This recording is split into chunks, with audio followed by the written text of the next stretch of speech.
Namo tassa bhagavato arahato samma sambuddhassa. Namo tassa bhagavato arahato samma sambuddhassa. Namo tassa bhagavato arahato samma sambuddhassa.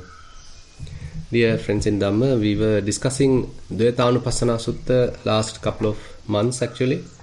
And there we understood that Vipassana can be streamlined, or we can direct Vipassana onto various themes, and accordingly there were 16 themes that Buddha has explained in the Dvaitanupassana Sutta. We can recognize them as certain directions, certain conclusive directions, and maybe we can say after certain amount of practice, the Vipassana yogi may come to a certain kind of an understanding. Okay, I have to prioritize this path on this particular direction. I have to pay more emphasis on this side. So likewise, there are certain directions, certain aims that we can recognize, and those are the ones we discussed in the Dvaitanupassana Sutta. Today, we are hoping to start a new sutta. So this is actually talking about different ways of abandoning asavas, abandoning influxes. Now, influxes, as you all know, kamasava, bhavasava, avijjasava, and sometimes it includes ditthasava also. Kamasava means the influx with respect to the sensual desires. Bhavasava with respect to the continuous existence, continuous becoming. One has kind of an influx, certain tendency available in the mind. And avijjasava, which is the tendency in the ignorance.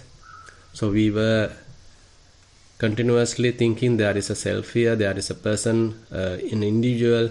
So these kind of various different kinds of delusions are existing in the mind once it is there for long time. So it has become a habit, it has become influx, avijjasava. So sometimes this is divided into two, avijjasava and the ditthasava. Ditthasava is actually can be considered as part of avijjasava.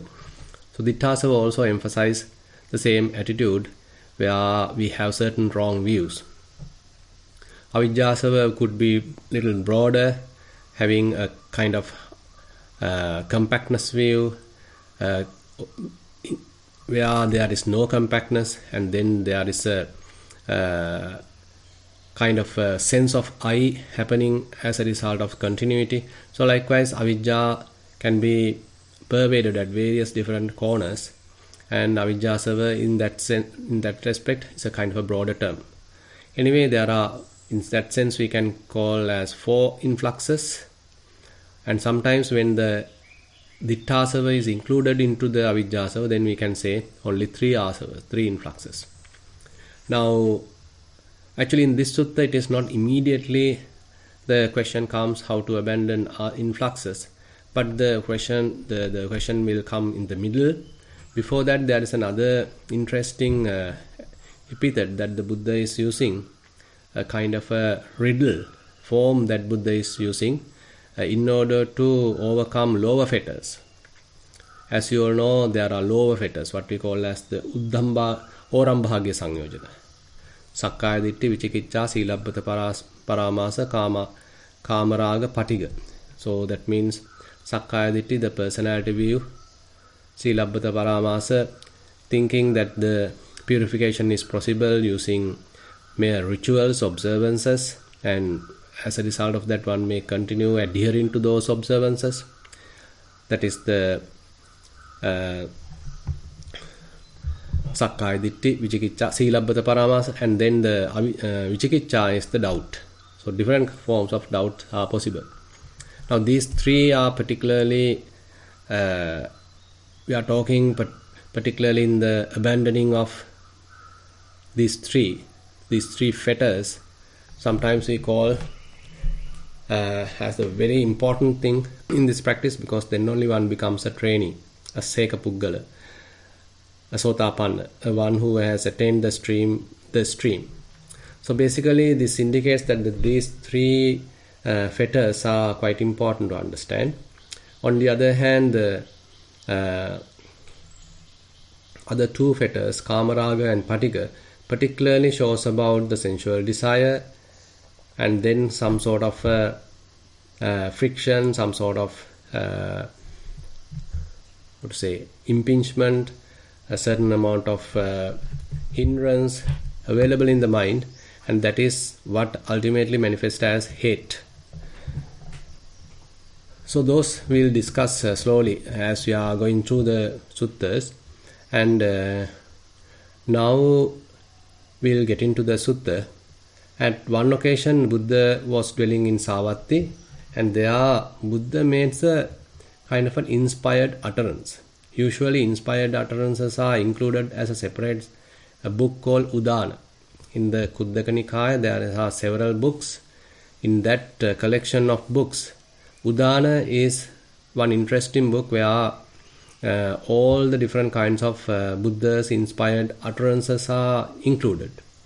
Now here in this Udana Sutta is not included in the what we call the Udana, the inspired utterances, that book in the Khuddaka Nikaya. Instead, it is included in the Samyutta Nikaya, Samyutta Nikaya Khanda Samyutta, where all the different kinds of suttas dealing with the aggregates are very much organized.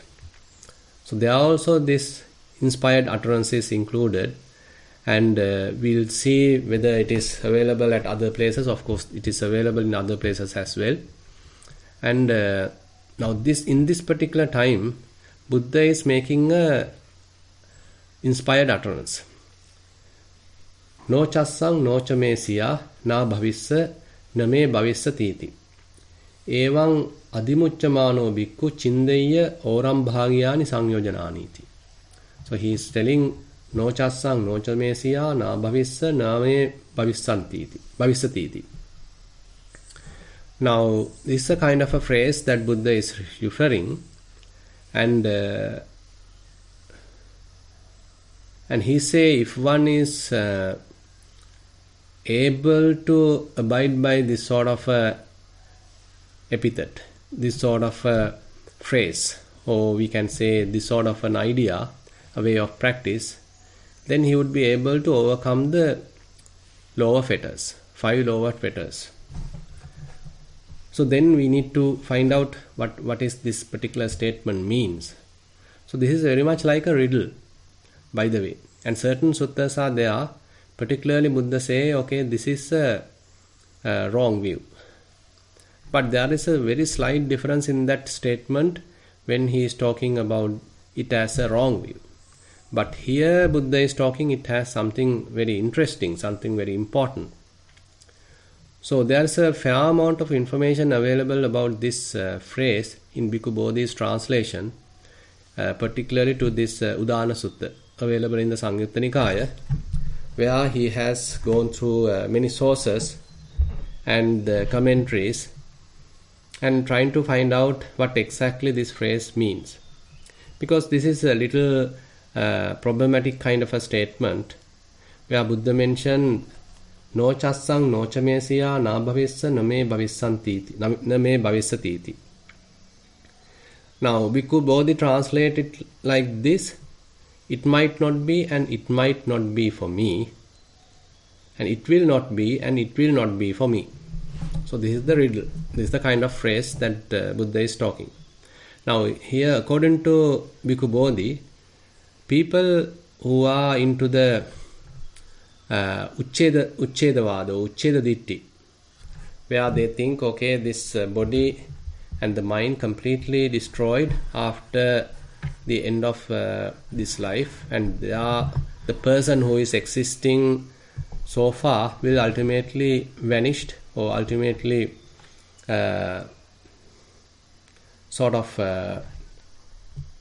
cease to exist after death. So what we call as the Uchcheda Ditti, annihilationist view. So the annihilationists actually have some similar but little different phrase. They are telling, I might not be and it might not be for me. I will not be and I will not be for me. It will not be for me. So instead of it, they have the I. I might not be and it might not be for me. I will not be and it will not be for me. So that means with respect to the past, so they think, okay, I haven't been there, and whatever belonging to me also not there, and now after the end of the death I will not be, so I am going to cease. So whoever the person, whoever the individual, the so-called I, going to cease completely without a remainder at the death, and it will not be for me. So the another whatever belonging to me also completely disappear at the death. So this is a kind of an annihilationist view where they accept that there is a self here, there is a person here, there is I here, and that particular I going to completely cease after the death. Now, instead of that, Buddha mentioned it in a slight different way. It might not be, and it might not be for me. It will not be, and it will not be for me. Some similar phrase, now Buddha little change it and use it as a phrase. Now it seems like, according to Bhikkhu Bodhi, so he says that this particular phrase, particularly the previous one, where I might not be and I will not be, where the emphasis is given to a self, existing self, is one of the important phrase used by this annihilationist. It seems that it is quite a known phrase throughout the religious circles. Now Buddha changed it, maybe Buddha has corrected it in a way so that it also can be used by the yogis in a different manner. So instead of I, he simply say it. It might not be and it might not be for me. It will not be and it will not be for me. So what is this it? So this is the information, important thing that we need to now sort out. And when this statement was said, now one bhikkhu in the crowd, he is asking the question. Yata katam panabante no chassang no chamesiya na bhavissa name bhavissatiti. Evang adimucchamano bhikkhu chindaiya oram bhagyani sangyojananiti. So, how, Venerable Sir, can a bhikkhu resolving thus, it might not be and it might not be for me, it will not be and it will not be for me, cut off the lower fetters? Now he's asking the question, okay, how this is going to happen when this sort of a statement, this sort of a phrase being used, how the lower fetters could be cut off? Now Buddha is giving the answer. So it is actually here the it means the 5 aggregates. So the 5 aggregates can be terminated. 5 aggregates are the problem. 5 aggregates were the things which was available in the past and currently experiencing 5 aggregates. And if this is going to continue, then the 5 aggregates are the ones going to continue even in the future. What was available, 5 aggregates. Currently what is available, also 5 aggregates. Maybe tomorrow, day after tomorrow, next year, if this body exists or even future life is going to happen, what is existing is nothing but 5 aggregates. So 5 aggregates is what Buddha refers it here as it. And so that is the culprit. So that is the main reason. Other than that, there is no ongoing self or personality, individual, eternal self. But 5 aggregates are responsible for this whole process. Now, this particular monk, whoever the practitioner, is referring that the 5 aggregates can be terminated. Now, he has some sort of idea about the 5 aggregates. So, he has a certain understanding, now those can be terminated. And the world presented by them can be terminated. And I will so strive that the 5 aggregates will be terminated, and so that the world presented by them will be terminated. So the Panchakkhandha Loka, the aggregates and the Loka, the perception of world prepared, presented by the 5 aggregates, it is what we have to work on now. So let's see why Buddha, in a way, giving that sort of encouragement, that sort of a reflection, and how correct it is. Now, as a result of the question, or as an answer to the question, Buddha is giving an explanation based on Sakkaya Ditthi. Idda bhikkhu asutava putujjano ariyanang adassāvi ariya dhamme akovido sappurisānang adassāvi sappurisa dhamme akovido. So likewise, Buddha, there's a phrase telling, okay, there's a uninstructed worldling who has not seen the noble ones, not associated noble ones. He don't know the Dhamma of the noble ones, and he hasn't associated true people. He hasn't seen them. He hasn't has any idea about their Dhamma, their practices.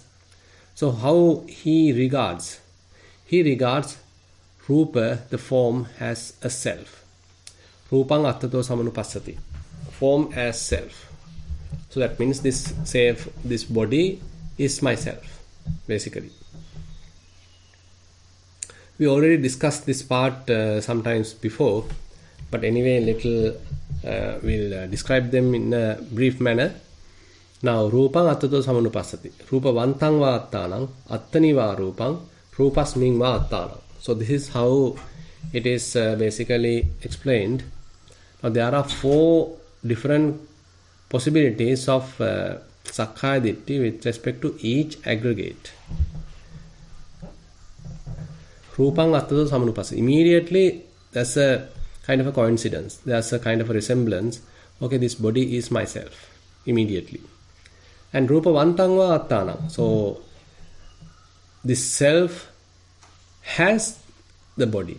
So that means there's a relationship. There's a belongingness. The self possesses the rupa.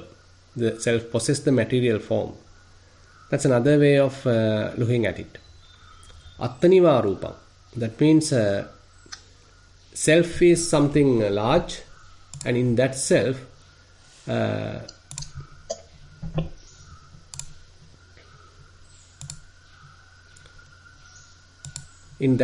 actually, what we call someone is making little noise. Okay. Rupa vantang va attanang, so that means self has possessed of material form, and attani va rupang, that means material form as in self. Now self is something large. In that large self, rupa, the form, is part of it. And then rupasming va attanang, that means self as in material form.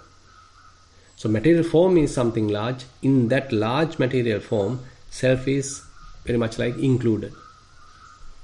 So, I mean, when we are telling like this, sometimes it's difficult to understand what it exactly means. So, if we say how we are typically doing some sort of a statement, say we have languages, we have various ways of communication, and during this communication, how are we relating this? How are we actually supporting this sort of wrong views? Sakkaya Ditthi, the personality views. Simply say, for example, you are telling, okay, I am beautiful, I am tall, or I am sick, I am not well. Now, in this simple statement, so basically we are referring the body. I am not well. Most probably you are not talking about your mind is not well, rather you are referring that your body is not well. You may be tired, you may have a fever, you might have cough or whatever it is, a tummy problem, stomach ache, whatever. So you are saying, okay, I am not well. So at that level, basically that body is immediately taken as myself. So immediate. And sometimes actually we are simply using the terminology, the language. We might not have a strong kind of a Sakkaya Ditthi. But sometimes it comes very profoundly. It comes very strongly in ourselves. It is not a mere statement, rather we strongly adhere to it. We strongly stand on it. And rupa vantang va attana, self as possessed of material form. So we simply say, okay, my body is not well, or my leg has a trouble, my tummy has a trouble, I have a so different ways of relationing, or different ways of belonging, possessing the body, and we put it in that sense where rather than immediately recognizing this body as self, we simply say, my head is aching, my body is aching, my eye has a pain, my neck has a pain. Now pain actually goes to the next level, that is the Vedana, the feelings aggregate. There are also actually these 4 different kinds of Sakkaya Ditthi is possible. Now we are talking about the form aggregate. Similarly, you can think about the feelings aggregate, perceptions aggregate, and then the formations aggregate, and about the what we call the consciousness aggregate as well. So as we are moving forward, we'll take certain examples to represent these things, to explain more. But as a beginning, so we can see that we can relate with the body in many different forms. The very first one is the immediate identification of the body. The second one, considering that body belongs to me, so therefore I have this sort of different thoughts. The kind of a belongingness is there. And then Attaniva Rupang. So self is something very large. In that self there is body. So self consists of so many things, but body is part of it. On the other hand, body is something large. Inside the body, somewhere there is self. There is an ongoing eternal self which might not be even die after the death, and this eternal existing everlasting self is somewhere hidden inside the body. So these are different ways that one can think of, particularly the self. And he has a view that there is a self. That's a notion. He has an acceptance. Okay, there is a self. So the very first one talking about, okay, this body is the self. So immediate identification. Second one is that the self belongs to the body. And third one is telling inside self body exists. The fourth one is telling inside body the self exists. Now, unknowingly we are talking like this, unknowingly we are referring like this. Our whole society encourages this way of talking, and we are learning how to talk, to write, to communicate, and all that way of communication without much of our knowledge ultimately slowly strengthen this Sakkaya Ditthi. So that's the problem, because say for example, we as human beings, okay, we have to have a name. So everybody has a unique name. As much as possible, it's a unique name. If it is not unique, okay, you are given a unique identification number. In Sri Lanka, we have national identity card number. And maybe in the US, you may have the social security number. And maybe at other countries also, similarly, they have their unique number. If we are going from country to country, okay, we have a unique passport number. So likewise, so we are giving some sort of a unique nature. So there, everybody is telling, okay, you are a unique person, you are an individual, you are a separate person, you have your identity, and okay, this is your education, this is your nationality, and this is your race, this is your clan, this is your mother, this is your father, this is your children, this is your husband, this is your wife, this is your job, these are your rights, and all those actually helps to generate a self. All those actually helps to strongly represent as an individual. So this individuality is something that from the beginning of our life, that the whole society is promoting. Our parents are promoting it, our teachers are promoting it, maybe our friends are promoting it, and as we are moving forward, our education is promoting it, whatever the titles given is promoting it, maybe the relationships that we have, that is also promoting it, and when you get a degree, that is also promoting this self-view. Once you have a occupation, that is also promoting, okay, you have given a particular title, you are assigned a certain task, so that is helping to promote the self-view. So all that, actually, however we are moving forward in the world, it is supporting this self-view. Now, therefore, Buddha mentioned in this Rupang, similarly as the Rupang Attato Samanupassati, he simply say Vedanang Attato Samanupassati. Vedanavantang va attanang. So likewise, he elaborates to other 5 aggregates as well. So now, what is the outcome? So Aniccang Rupanti Yathabhutan Nappujanati. Now he don't have time to investigate the body. Like practitioners who are having some mindfulness, concentration, balanced effort.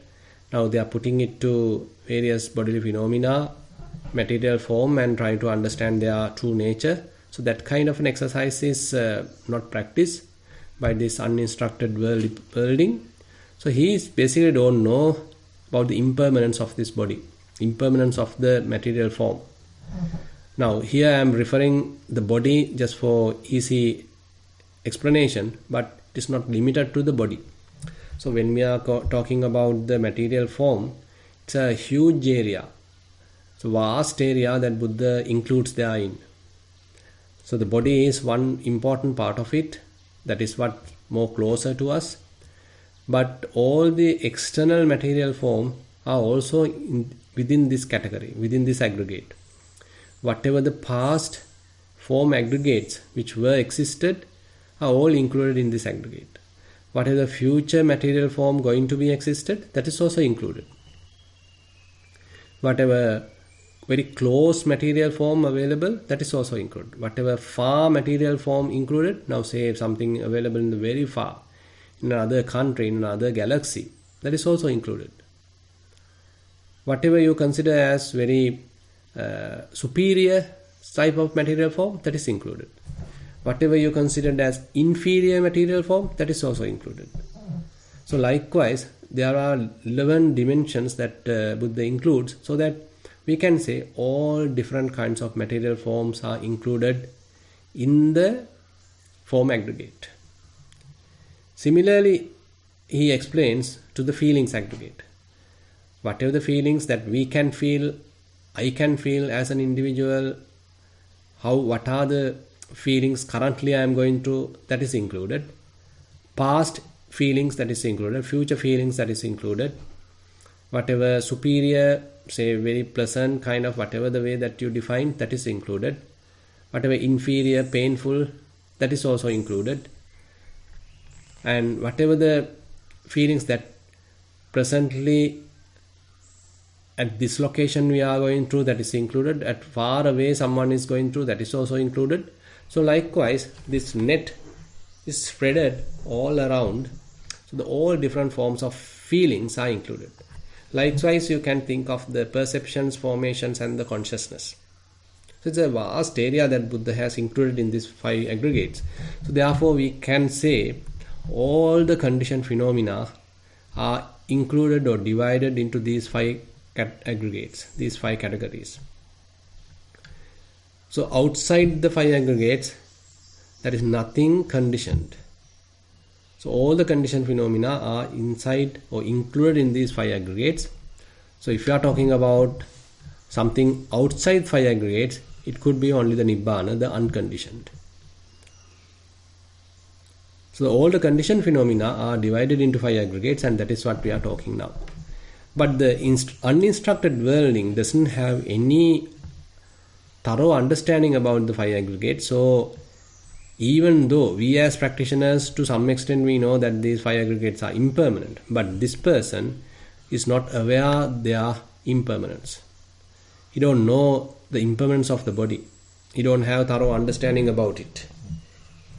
Similarly, he don't know much about the impermanence of the feelings, perceptions, formations, and consciousness.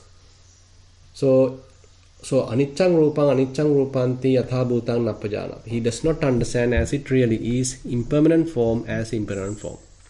Similarly, Buddha elaborates impermanent feelings as impermanent feeling, impermanent perceptions as impermanent perceptions, impermanent volitional formations as impermanent volitional formations, and impermanent consciousness as impermanent consciousness.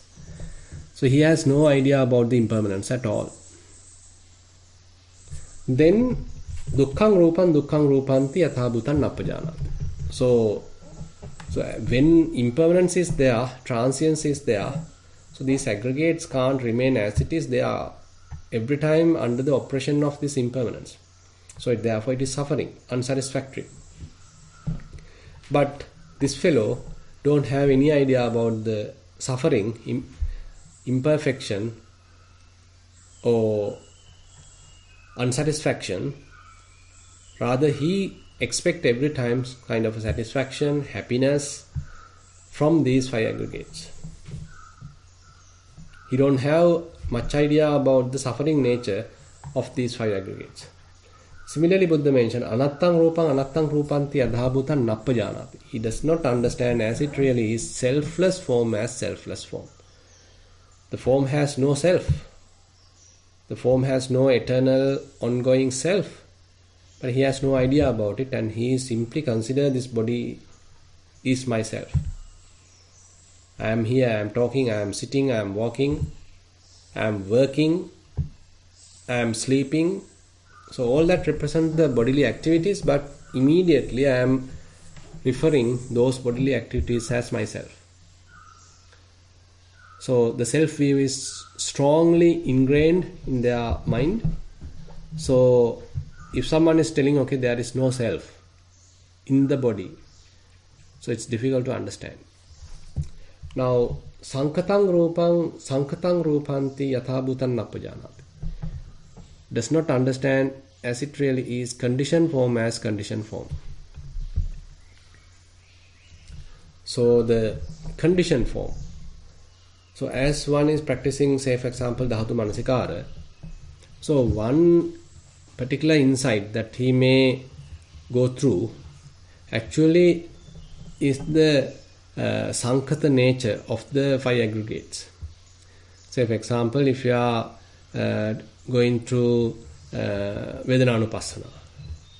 So the Vedananupassana helps us to understand different feelings.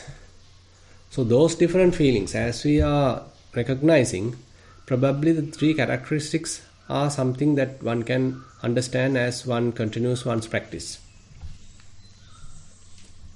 So now actually this is included even before the common characteristics. If you refer the book compiled by Sayadaw U Pandita,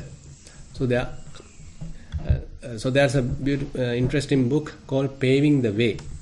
So that is the book usually given by the organizers as we are going to Panditarama in Myanmar.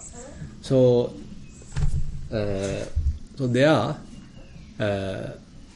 Venerable Sayadaw Pandita, he comes up with a kind of an order how the practice may growing, and he is referring particularly the Dhatu Manasikara, the elements meditation. And the first one is where he simply says, okay, you get some sort of an idea about the walking body. Now say we are talking about the walking practice, mindful walking. In mindful walking, as we are continuing, previously there is I am here, I am walking, I am at this particular place. Now the time is say 9 AM, I am at Nissarana Vanaya, I am so and so, others are also here. Okay, now the time, now that it is little cold, and all sorts of different kinds of perceptions are there in the mind, and with that I am walking. So this is a kind of a perception we may have. And while we are walking, and you get a lot of thoughts, what has happened in the past and maybe going to happen in the future, currently what is going on, so much of thoughts are there.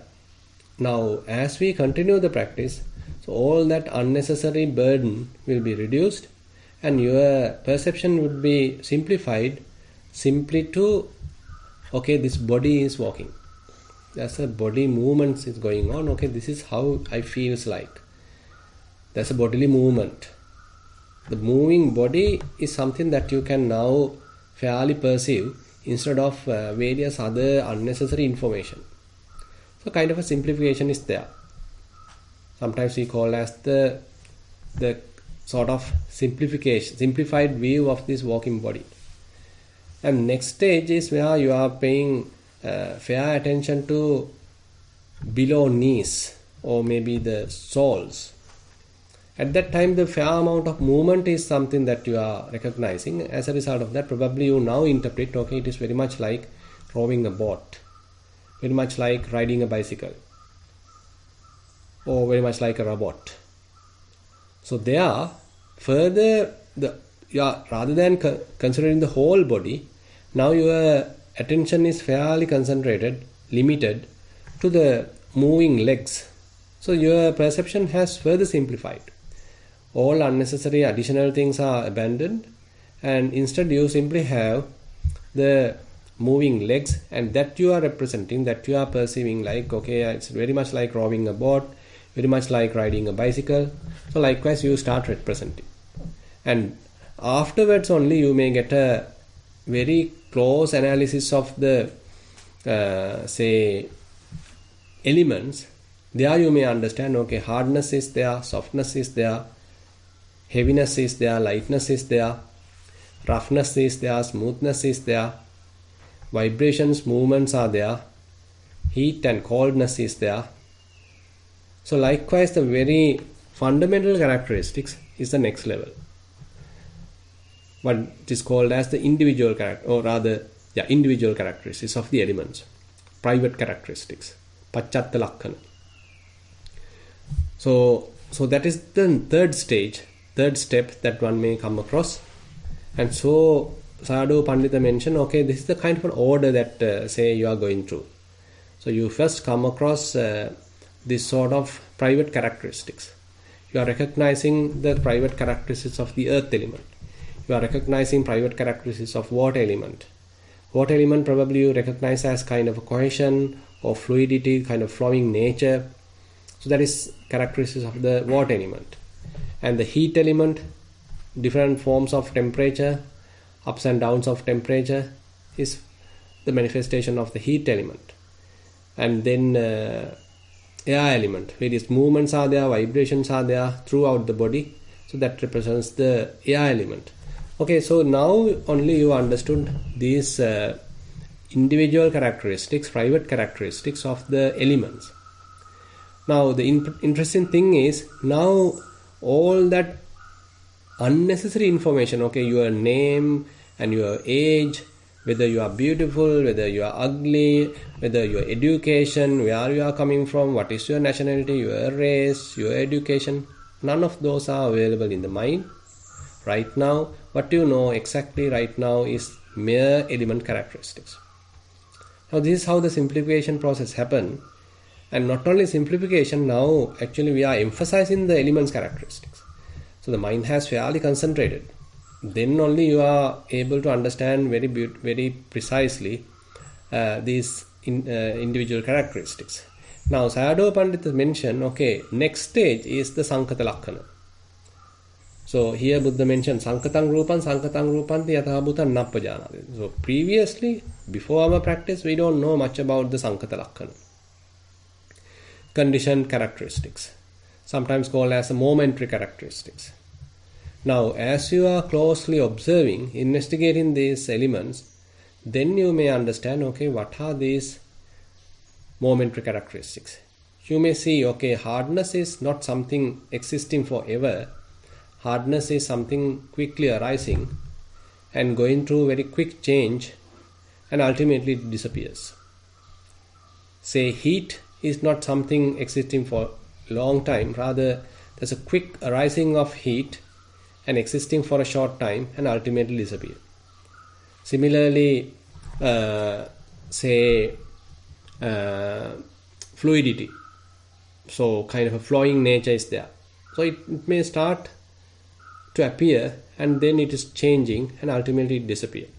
Vibrations, movements are same. So they have the nature to arise and continuously change, and ultimately at one point they cease to exist, pass away. So these are called the three momentary characteristics or 3 Sankata Lakkana. They are common, they are available in all conditioned phenomena.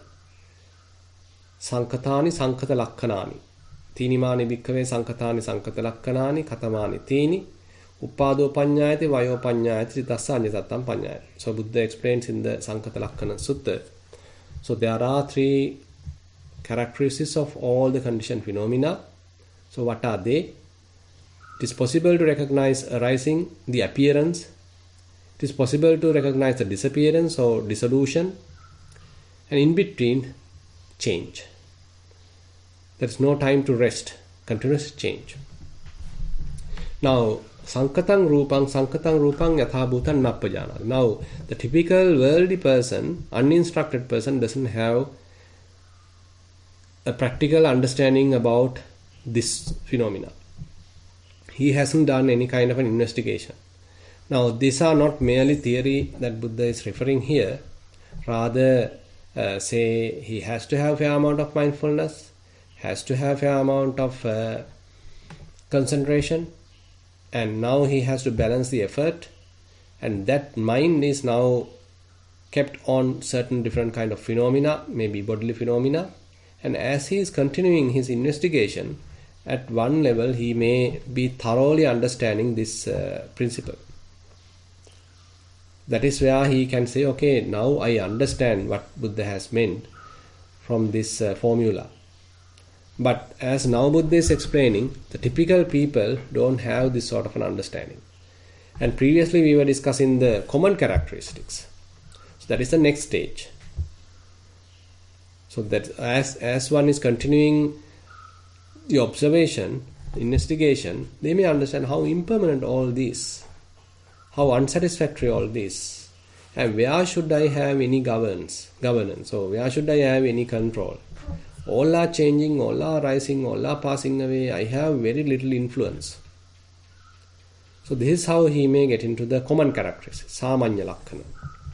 Now Buddha in this sutta refers those 4 characteristics, 3 common characteristics and the Sankata Lakkana, the momentary characteristic. And then further he mentioned Rupang Vibhavissatiti Yatha Bhutan Nappajanati. He does not understand as it really is. Form will be exterminated. Form will be, say, destroyed. So whatever reason form, it quickly disappears without a remainder. Since we haven't seen it, if someone haven't done the experiment, he don't know it. Probably he have heard it, but it's a mere belief, simply superficial. But as one is carefully observing, then only he may understand, okay, they are not existing for a long time. They are quite momentary, very transient. So the opposite is now mentioned about the instructed disciple, noble disciple. So once he understood thoroughly, he does not regard form as self. He does not regard self as possessed of material form, does not regard material form as in self, does not regard self as in material form. So the opposite is now referred here. Previously we were talking about how an uninstructed person regard the form as self, but here the instructed person, the practitioner who has going through fair amount of vipassana, he does not regard form as self. He may use the typical language, by the way. One can say, okay, I went there, I went here, I am hungry. All that he can refer, but with some thorough internal understanding. He knows it is a mere way of communication, but there is no self in the body, or there is no self immediately identified within the body. The self has kind of relationship with the form. So any kind of that self view is something that we prepared, something that we created.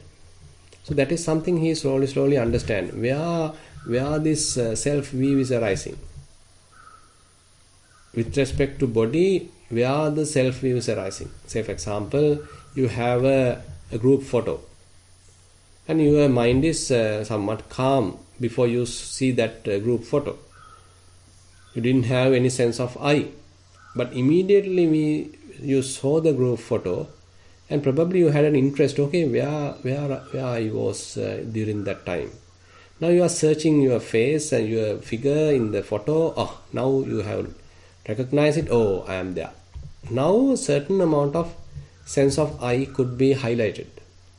Previously there was no much of presence of I, the presence of sense of I, but now there was a little interest about finding where you are in that group, and now you found it, and immediately you get a fair amount of sense of I. You are happy, you are delighted, okay, I am there, and you can remember the event and how you enjoyed the event or what are the incidents around that event, all that happened, and your contribution to the event now happens.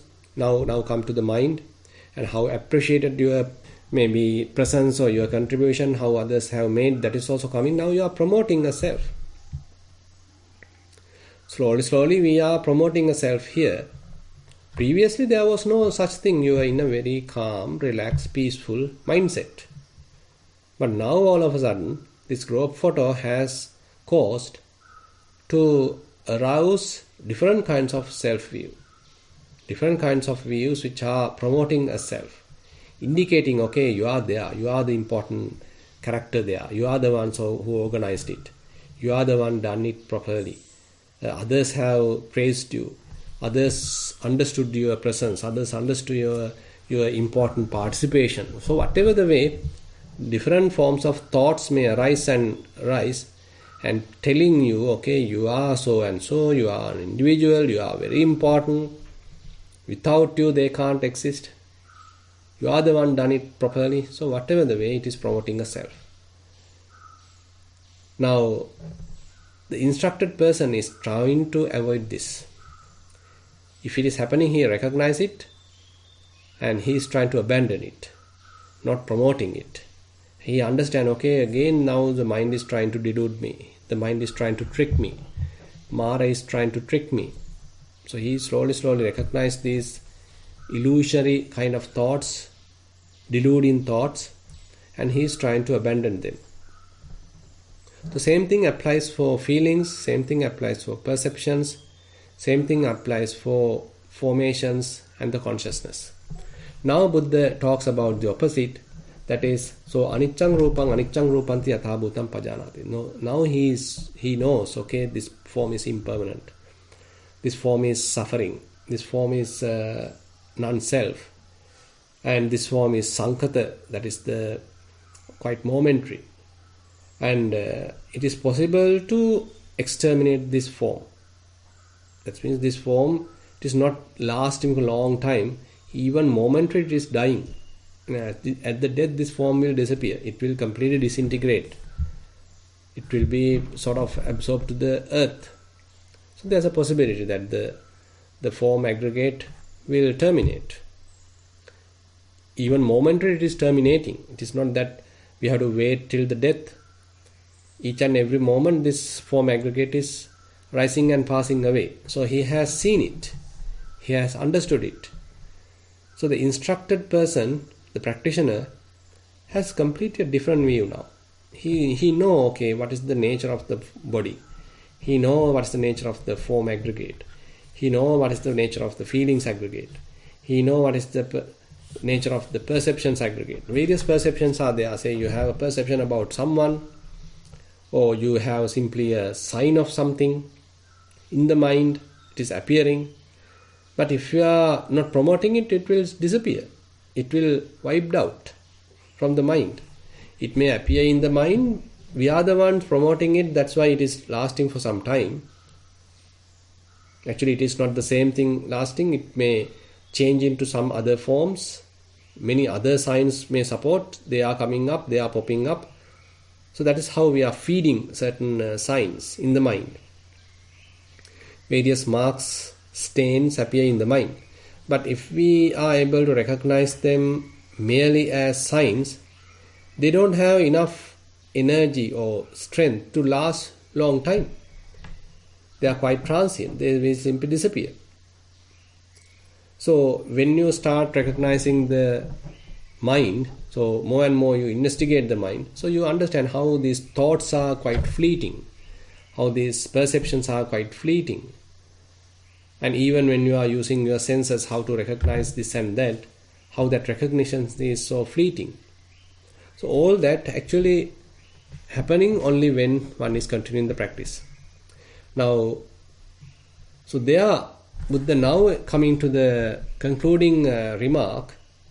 So rupassa vibhava, vedanaya vibhava, sanya vibhava, sankharanang vibhava, viññānassa vibhava, evaṁ ko bhikkhu, nochassang nochamesiya, na bhaviss, na me bhavissatiti, evaṁ adimuccamāno bhikkhu, chindayya oram bhagyāni sanyojanānīti. So now Buddha concludes with the extermination of form, feeling, perception, volitional formations, and consciousness, that bhikkhu resolving thus, it might not be for me, it will not be, and it will not be for me, can cut off the lower fetters. Now this is the conclusion. So Buddha say, okay, you understood thoroughly about the five aggregates, their nature, how much they are transient, how much they are impermanent. There is no self inside, they are utterly suffering. Okay, there is a possibility to completely dissolve them. It's not a must to continue with these five aggregates. They are not completely in control, or rather we can say they are not completely in possess of ourself. So you have a possibility of abandoning them. Rather than accumulating the five aggregates, now you can dissolve them. One can completely dissolve the five aggregates. You are not clinging to them. So if we clinging to them, if we are grasping them only, they start growing. Now once we stop grasping, they start slowly dissolving. They start slowly fading away. Now you don't get much perceptions about the body. You don't get much perceptions about the, say, feelings. You're not talking about how you are going to have some pleasant experience in the future, maybe what had happened yesterday, the kind of pleasant experience you had yesterday. So you are not ruminating about those things, because what has happened yesterday is happened. Okay, keep the mind quiet right now. What's going to happen tomorrow may happen tomorrow. Okay, keep the mind quiet right now. So don't accumulate aggregates. So basically the idea is, now as much as possible you are giving a rest to the mind without proliferating on the aggregates, either in the past, either in the future. So you are not promoting aggregates, you are not thinking about aggregates in the form of the body, in the form of feelings, in the form of perceptions, say various activities, bodily activities, verbal activities, or thoughts, or sense experiences. So whatever happened past, okay, it has happened. Whatever going to happen in the future, okay, let it happen. But present moment, you are keeping the mind quite unoccupied, quite released, very, very open. No thoughts much about the past aggregates, no thoughts about the future aggregates. So basically helping one to understand, okay, there's a possibility to dispel all the aggregates, to dissolve all the aggregates. So if one is having this sort of a encouragement, it might not be, and it might not be for me. So with respect to the past, okay, all the past aggregates are now not coming to you. So they have gone. And it will not be, and it will not be for me. That means in the future also, with respect to the future aggregates, okay, no kind of much talking going on in your mind. You are not imagining about the future existence. You are not imagining about future experiences, future incidents going to happen. You are not welcoming them. You are not exaggerating them. So now you have this phrase encouraging you to have that mentality. So don't think much about the past aggregates, past events that you have gone through. Don't think too much about the future events going to happen, but keep the mind as much as possible in the present moment, but in the present moment also not grasping the present aggregates.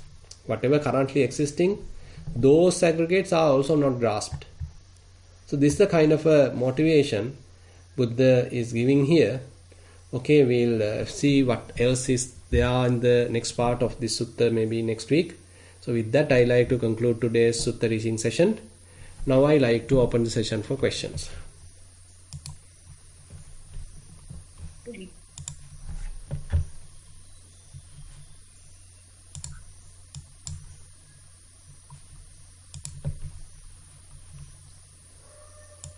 Priyanka, I can't hear you, by the way.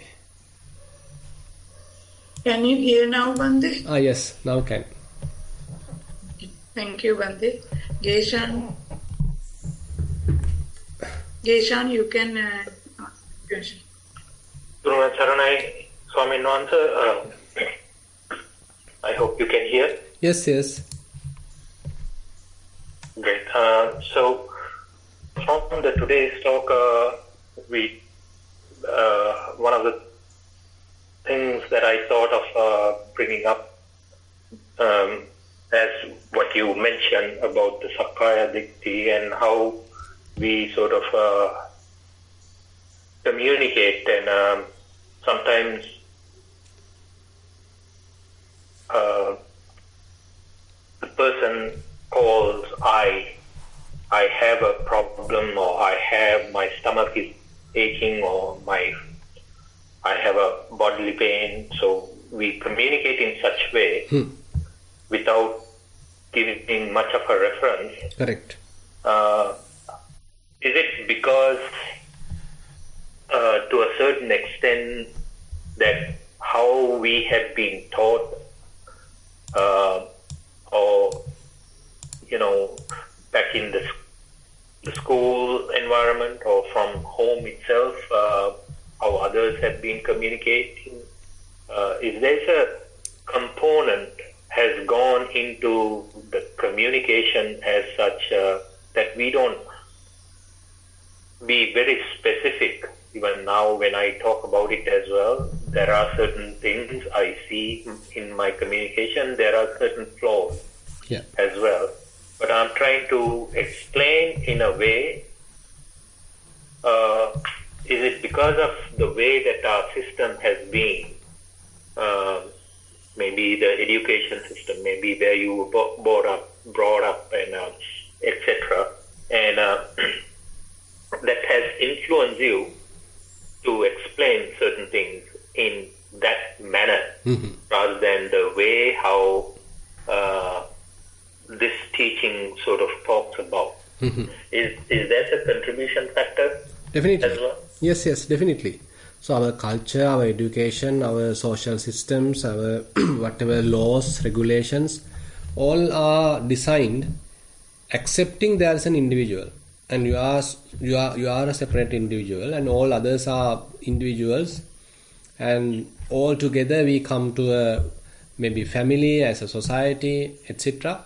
So this individualism is something accepted by the social norms, and the language is prepared in order to communicate among the individuals. Okay, I am here. When you are talking about yourself, okay, I myself is here, and in front of me is you, and whoever far away is, that is she or he. So this is how the grammar is very much like rooted, and it's common to all the languages, Sinhala, English, Pali, whatever. So the language is prepared like that. Okay, the present, and again the tenses are also there: past tense, present tense, future tense, and the currently when we are referring myself, okay, I am here, you are here, you are listening, and they are not listening. So likewise, so this is how the language is prepared. This is how we are being taught, and this is how we are referring. We are using the language to communicate. Actually, without that, it is difficult to communicate. So we have to use it. So the question actually is how the Arahant would communicate. So that is also asked from the Buddha. So one celestial being, he has noticed, okay, Arahants are also using the language. He's also telling Kīnāsavo antima jati ahang vadami tipiso vadeyya mamang vadanti tipiso vadeyya loke samanya kusalo viditva vohara mattena so vohareyya. Kīnāsavo antima dehadhari. So he is a Kīnāsrava. So he is the person that who has completely abandoned the influxes. Antima dehadhari. So he is going through this body for the last time. There is no rebirth for him. Ahang vadami tipiso vadeyya. So he is saying, okay, I have mentioned this. So he is using the term I. Mamang vadanti tipiso vadeyya. Someone has told me like this. So he is using the term me. So these are the worldly terms. So the people, the worldly beings, say the uninstructed people are using these terms, and Arahant is also using it. So this deity is asking from the Buddha, is there any personality view in him? Is there any kind of a conceit in him when he is using these terms? Because he is using the same language as the typical worldly people.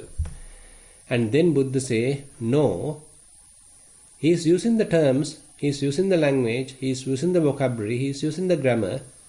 Then only others can understand. Then only he can properly communicate with others. And he know the skills, or he know the limitations of the language. Loke samanya kusalo viditta. So in this whole world there is a convention, there is a way of communication. There are different languages, there are different grammar in order to properly use it without generating any kind of ambiguity. So he respects that, he understands that common sense. He has that common sense, he knows the language, so he is referring it, he is using it without any trouble, but he knows it is there are limitations. Whatever the language talking, telling, emphasizing the existing self, he knows that there is no such self. Whenever he is referring someone in front of him as a self, as you, as so and so, he knows there is no intrinsically a person inside. He is talking only to five aggregates. But in order to uniquely recognize these five aggregates, okay, I am giving a name. Here also there are five aggregates. In order to recognize that, I am referring a term as I, myself. But intrinsically, there is no such existing eternal self. So he understood that thoroughly. Loke samanya kusalo viditta vohara mattena so vohareya. And Buddha emphasized, okay, he is merely using all these terms, languages, merely as a communication, merely as a vohara, as a way of communicate among others, among the crowd. So therefore, there is no hindrance, or there is no obstacle to use these languages and all that. But we need to remember not to get lost, totally get involved, or totally get sucked in it. So the Vipassana helps us to come out and look at it and understand its limitations, so that we know, okay, this is a mere tool. This is merely a tool. But nothing intrinsically. Even though the language emphasizes there is an individual or there is a self, but that is a mere communication method. That's it. So that understanding you always have to keep in mind as much as possible, because the problem is, as we are using the language, as we are socializing with others, often we forget the truth. And we being carried away by the language, we being carried away by the convention. That is where we have to be careful. When do I carried away? Where did I take the language as so serious, so important, so truth, rather than using it as a mere tool? So those are the things that actually we need to little bit understand through this discussion. Excellent. So I think you also mentioned just now to be very cautious of during the communication as well. Mm-hmm. And what would you be able to explain that bit further? Why so? Because is it because that itself creates an I? Is that the reason, or is there something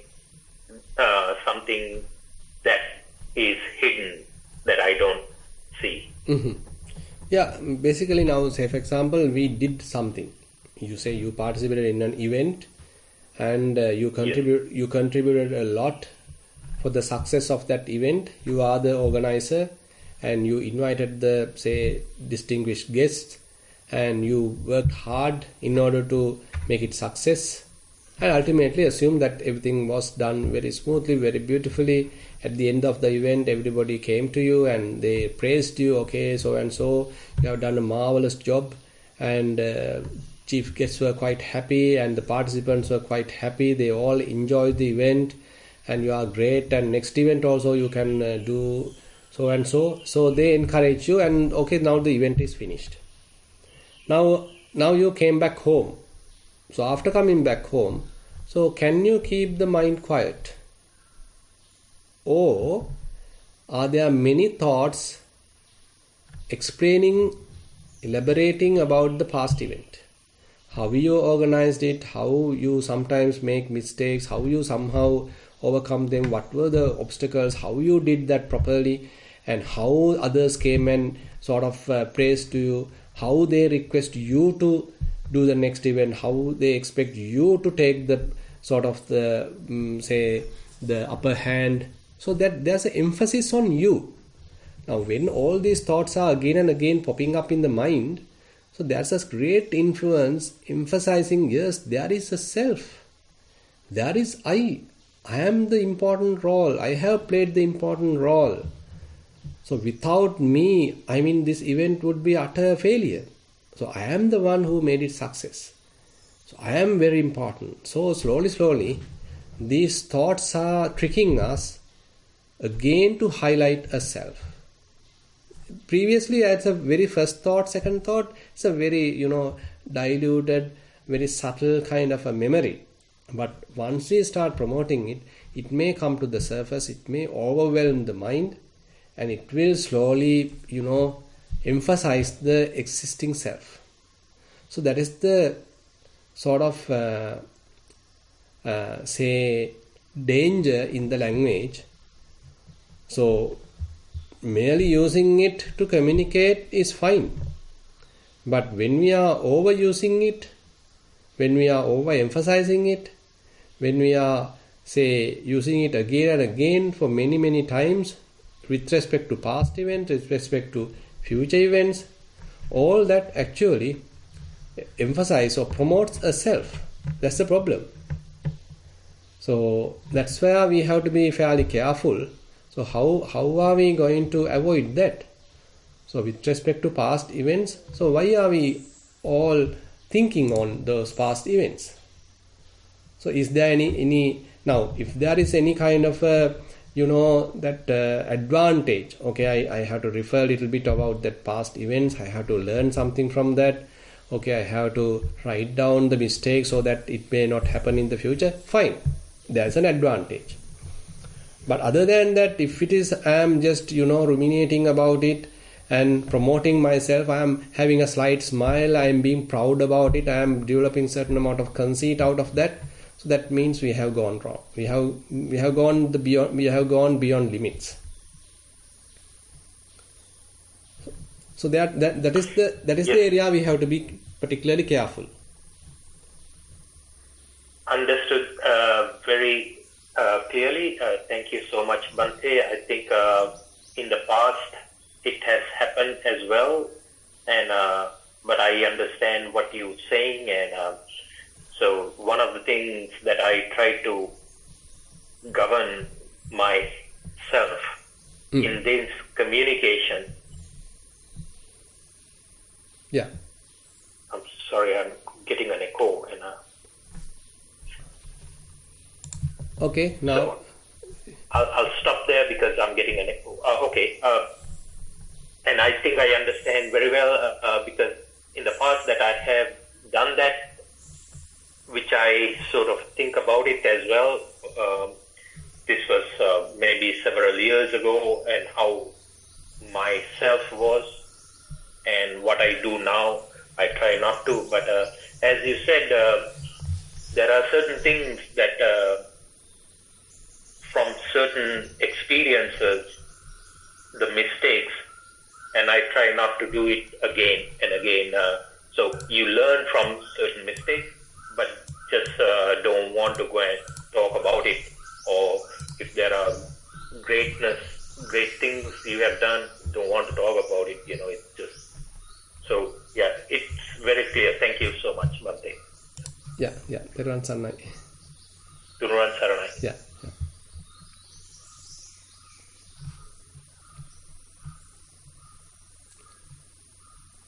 Radhika, you can talk now.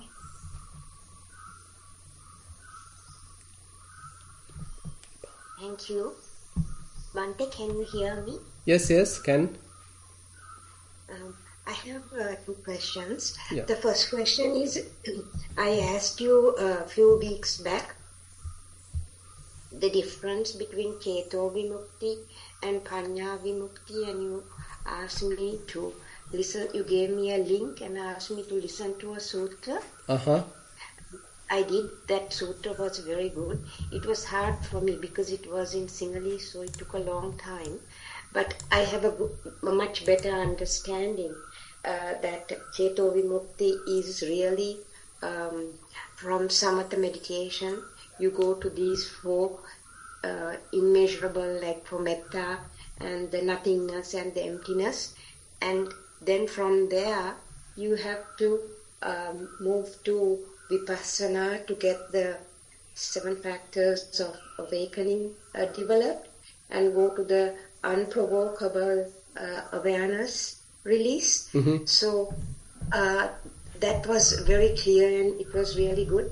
And then the Magga is the Cheto Vimukti, and the Phala is when you're an Arahant.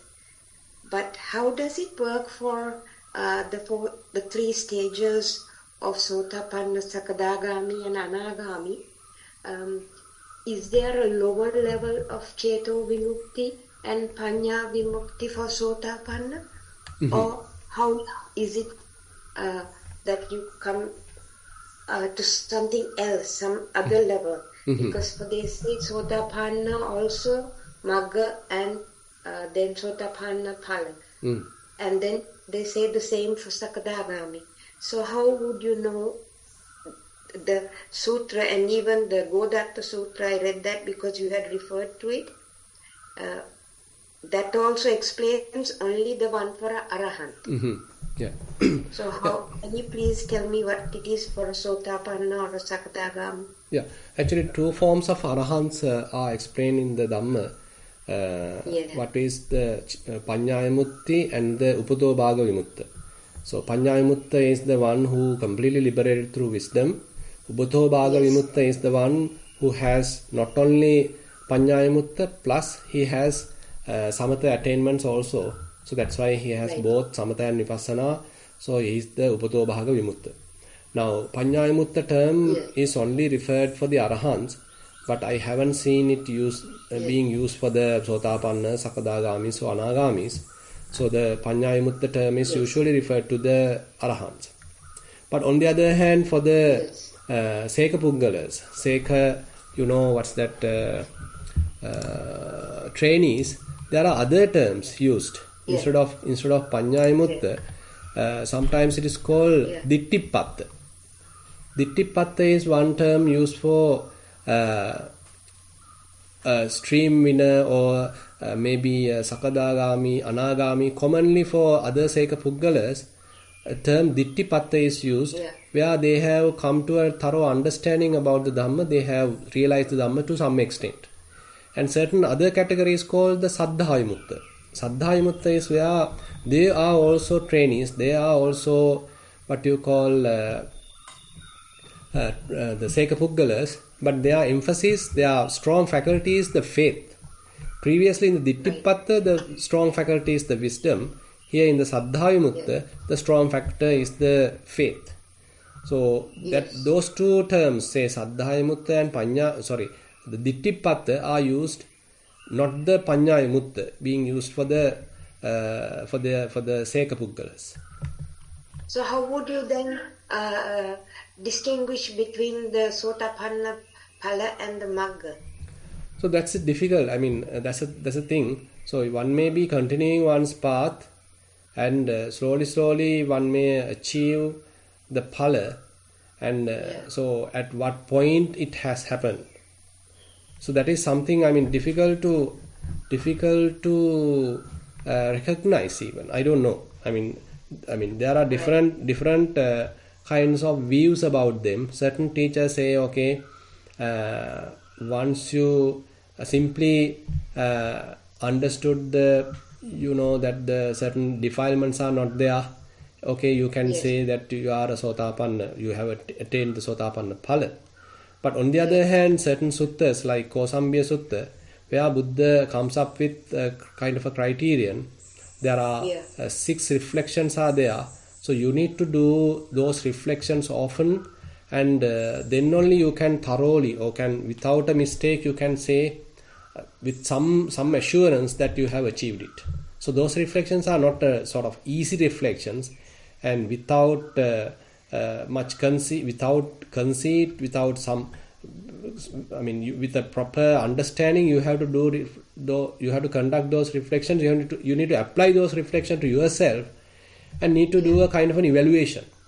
Say, for example, are there any defilements in the mind which can lead to any kind of a transgression, and which has pop up in the mind, which I haven't noticed it? Are there any sort of such defilements? So this is a kind of a reflection that Buddha is asking us to do. So this is not just a one-time job. I mean, you need to have such kind of a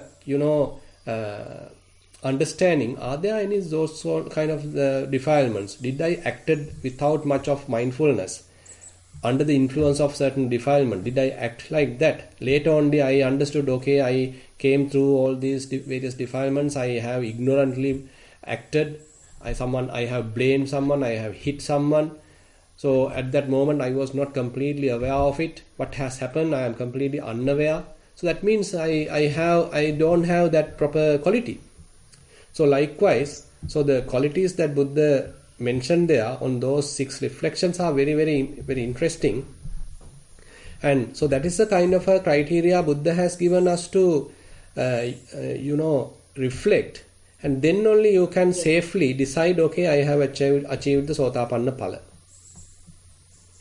Right. What was the sutta you Kosambya Sutta in Majjhima Nikaya.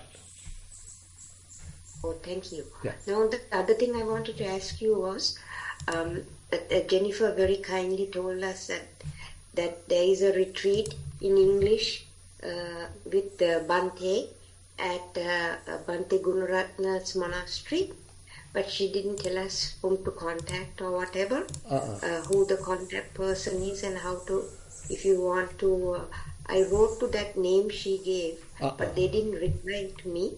So I contacted the monastery in case anyone else is interested. It is the date Jennifer gave was correct, somewhere I think 23rd of May to 3rd or something. I can't quite remember, but those dates, they are doing the Noble Eightfold Path, and it's under the name of Bhante Gunaratna, but they are not yet open for registration. They open only 1 month before the date. Okay, I think that should be the retreat that referred, and actually it will be jointly conducted by Bhante Gunaratana and Bhante Dhammajiva. Yes. So yes. Even though they haven't mentioned Bhante Dhammajiva's name, certainly that is the retreat that Bhante Dhammajiva is also going to support with, and that is the retreat that you need to join with. And once it is open for registration, please continue that, because we have no much control about their registration process. So we need to adhere to their rules.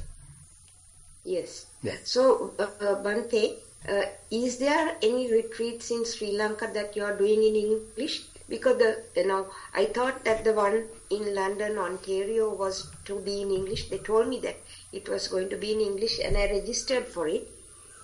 But now in Sri Lanka, in Sri Lanka, actually, Bhante Dhammajiva usually does not conduct in English. Instead, I am conducting at Kalalgoda in English medium every month. That is a 3-day retreat, and there will be another retreat in Perth in May, again in English medium. Now the Perth one, can I do it in Zoom? Yeah, they are going to help with, yes. Who is the contact? Is it? There is Percy Asaratna. He is the contact. I'll share that information.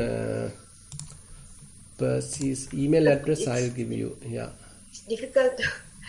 The flight is over 36 hours and very expensive. To go from this end of to go for 5 days. But I just thought if they are going to be doing it, what are the days? May 8th, you said, right? No. May 3rd to 9th. Oh, May 3rd to 9th. Yeah. I want to see if the time is right. Sometimes the times don't also work out. Australia and Vancouver.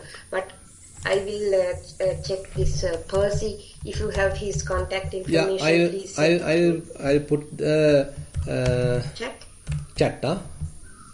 I'll put the chat. Okay. Yeah. I just put it to everyone, so you can contact through that. Okay. So you will be doing only that 3-day English one. I might come in September, October. That's why I'm asking. Yes. Are you doing a 10-day one like that? Either like the Cheto Vimukti one, Panna Vimukti one, or like the English one that you did with us, with the duality, like the reflection? No, it is just 3 days. Are you doing anything? No, I mean, I can't still tell you. I mean, what would be going to happen in the future. So we'll see what we are going to do. No, I'm just asking because if there is going to be one, I can try to come during that time. Correct. Yes. I'll provide you. Probably you can contact Dilhara Fernando, who is the one organizing that retreat. I'll put the name of that also. Yeah. I'll put her email address also. So please contact her. Okay, I'll put the information to the chat again. Right. Yeah. Thank you. Okay.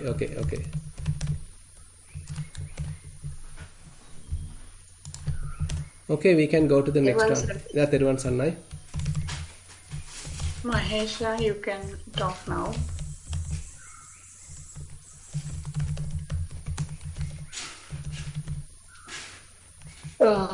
Thank you, Avasarai Bhante. Yeah. And this is something about my practice, and then another general, like a kind of an issue, probably I would say that I faced, and then I like to share that what I thought I will continue to do with that. So first of all, I think long time ago, like I said in this session that to you, I don't feel like sitting like routine my sitting session in the morning now. I do some days something or the other comes up, and then I mean my mind says, okay, it's okay, keep on doing your daily routine practice. So then like day-to-day practice rather than worry about missing a sitting session. So I do sometimes during the daytime do concentrating on my walking when I'm doing walking for exercise, or maybe walking to some work or things like that. And then during the daytime when I'm doing the other work, except the really what we have to put the head in, normal routine daily work, housework and stuff, I keep on looking at the mind, like where it's running. So I see that it's going and running it and attaching into a past event, and then try to elaborate on that. And then I look at it, okay, you run away, and then it comes back, and then again concentrate on my bodily movements. So it keeps on going like that. So that's the way how I keep on doing. And rather previously I used to be of like getting worried when I miss a session of sitting, but I'm not now. So it's always comes saying, oh, it doesn't matter. Keep on the daily practice, rather just specifically thinking of missing a sitting session or a proper programmed walking meditation. So that's how I go. And the issue was that I was trying to say is, one of my family members and I had a little chat, and a complaint came was saying that, you're not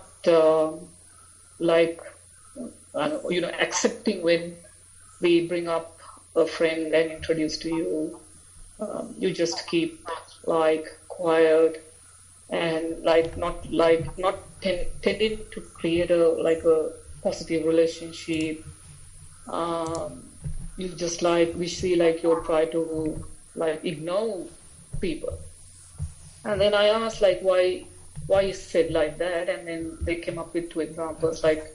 One is a very past event, we went to a particular place and then they offered a meal, so we had a chat, and I can't remember how everything, what we talk and things, but the person now complaining me said, you were from the start to the end you were talking in English, and they picked it because it's in Sri Lanka, and they said, oh, why your mother talking in English the whole time, this is Sri Lanka, and she knows to speak in Sinhala. And actually I can't remember that actually it's happening that way.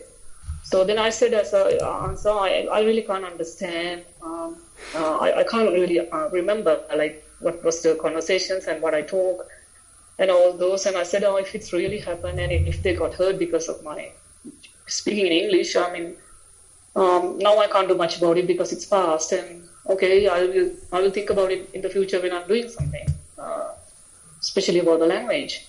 And and then said, oh, because of that, they laugh about it. I said, of course, I can't control other people laughing or doing or whatever because of unintentional thing that I did.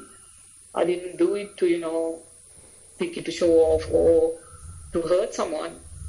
It's beyond my control and it's past many years ago, and I don't think that I should take it. So anyway, I just answer like that. And then again said, oh, another incident, and we introduced another person to you a few months ago, and we thought that you will do this and this and this, and you did.